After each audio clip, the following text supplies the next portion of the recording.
The threat actor motivation changes around the holidays because they're taking advantage of people's attention span. So whether that's they're being bombarded with things and they're just reacting without thinking through, or in some cases, companies like on Black Friday that they're off from work. You may have a security team that's not as staffed as usual, or in some cases you don't have a security team, right? You have an IT staff and they're off for the holidays because no one else is in the office. And well, guess who's in your office when you're away? The hackers are.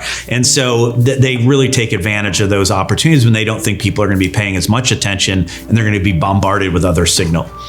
Another kind of old trick that still carries forth today around cyber is they love to launch attacks during the holidays. People aren't at work, whether it's a long weekend like Thanksgiving or longer periods of time around the December holidays. It's a great time for attackers to launch those attacks. People aren't paying as much of attention, maybe they're not at work, and they love that opportunity to get in there when they don't think people are going to be there. So it's a super heightened environment for a variety of reasons. We've seen that for years and years and years. And now with things like the ability to do more sophisticated phishing attacks with AI, I imagine this is going to be a pretty precarious holiday season. People are shopping, they're collecting lots of information, they're getting lots of marketing materials sent to them, and it's very easy for something to slip through the cracks. All right, you can have all the sophisticated security in the world, and they're getting all these different marketing campaigns for things around the holidays. They're excited about it, and all of a sudden, bam, something happens.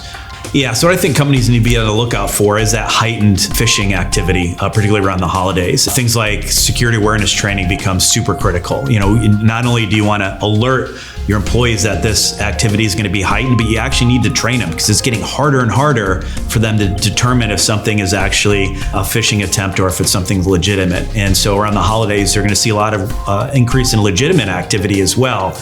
And separating those two really comes down to how well they're trained. And so I think that's going to be a huge aspect.